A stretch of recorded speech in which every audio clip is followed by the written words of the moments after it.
26 ఏళ్ల తరుణ్ కుమార్ని చిన్న రంగు చుక్క తమపై పడింది అనే ఒక సాకు చూపించి దారుణంగా కొట్టి చంపేశారు.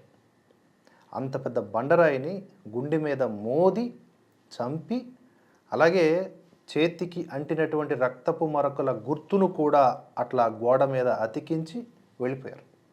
ఆ తర్వాత జరిగిన పరిణామాలని మనం చూస్తున్నాం. ఇప్పుడు ఎవరైతే ఈ నిందితులు ఉన్నారో, ఈ దాడి చేసిన వాళ్ళు ఉన్నారో, వారికి సంబంధించిన ఇంటిని బుల్డోజర్తో కూల్చివేయటం కూడా జరిగింది. దానికి గల కారణాలు కూడా బలంగా చెబుతూ ఉన్నారు అధికారులు. పర్మిషన్స్ లేకుండానే వాళ్ళు ల్యాండ్ని కొంత ఎంక్రోచ్ చేసి కట్టారని, అలాగే పరిమితికి మించి నీటి సదుపాయాలను వాడుకుంటున్నారని, ఇలా ఎన్నో రకాల కారణాలని చూపించి ఆ యొక్క నిర్మాణాన్ని తొలగిస్తూ ఉన్నారు. పాక్షికంగా తొలగించారని తెలుస్తోంది, పూర్తిగా కూడా తొలగించే అవకాశం తెలుస్తోంది.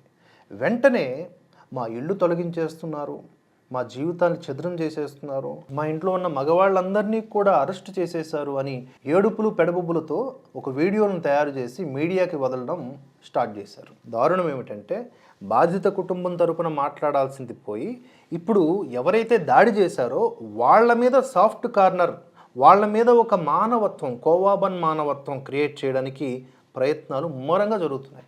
అంతేకాదు అందులో సఫలీకృతం కూడా అవుతున్నారు. ఫండ్ రైజింగ్లు చేస్తూ ఉన్నారు. ఇక్కడ హైదరాబాద్ నుంచి కొంతమంది మత ఛాందసవాదులు అక్కడికి పోయి వీడియోలు తీసి వాళ్ళ ఏడుపుల్ని చూపించి మనిషి ఒక్క 100 రూపాయలైనా వేయండి, వీళ్ళ ఇల్లు కూల్చేస్తున్నారు, వీళ్ళ ఇల్లు కూల్చేశారు, వీళ్ళ యొక్క మగవాళ్ళందరినీ కూడా అరెస్టులు చేసేసి లోపల పడేస్తున్నారు అని చెప్తున్నారు. ఎందుకు అరెస్ట్ చేశారు? 26 ఏళ్ల కుర్రాడిని దారుణంగా కుట్టి చంపేసినందుకు కదా. ఎందుకు చంపారు? అక్కడ ఒక రంగు చుక్క ఒంటి మీద పడింది. అది కూడా ఎలాగా, నేల మీద కలర్ బెలూన్ పడితే అక్కడి నుంచి చిలికిన ఒక చుక్క, అది కూడా వాళ్ళ బుర్కా మీద పడింది. పడిందో లేదో తెలియదు. సరే, ఆ పాపానికి ఒక ప్రాణాన్ని తీసేశారు సరికదా. ఇప్పుడు వాళ్ళ మీద చర్యలు తీసుకుంటా ఉంటే ఏడుస్తూ ఫండ్ రైజింగ్లు చేస్తున్నారు.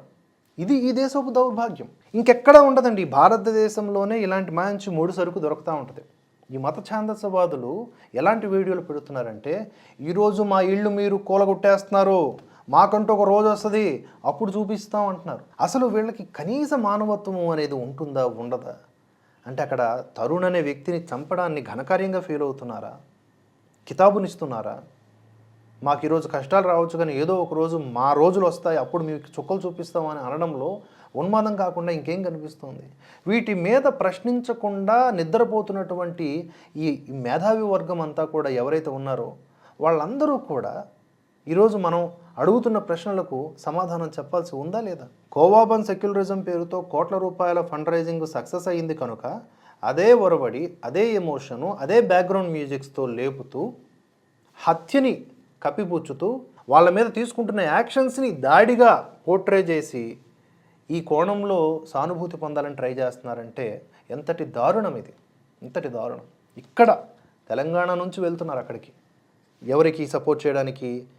దాడి చేసిన వాళ్ళని సపోర్ట్ చేయడానికి. హత్యారోపణలు ఎదుర్కొంటున్నటువంటి వ్యక్తులు లేదా కుటుంబ సభ్యుల యొక్క కన్నీళ్లను చూపిస్తూ సహకరించండి, వీళ్ళు కూడా మనుషులే అంటున్నారంటే రేపొద్దున్న ఉగ్రవాదుల మీద కూడా మీరు సానుభూతి చూపిస్తారు.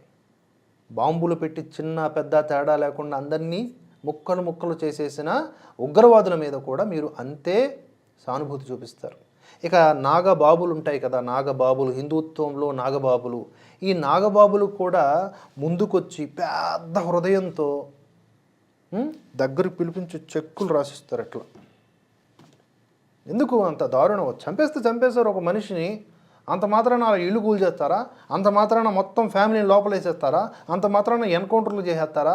అంత మాత్రాన అరెస్టులు చేసేస్తారా? జైల్లో పెట్టేస్తారా? ఇలాంటి కామెంట్స్ వస్తాయి, నాగబాబులు చేస్తారు. ఈ దేశపు దౌర్భాగ్యానికి ఇవన్నీ కూడా ప్రతీకలు.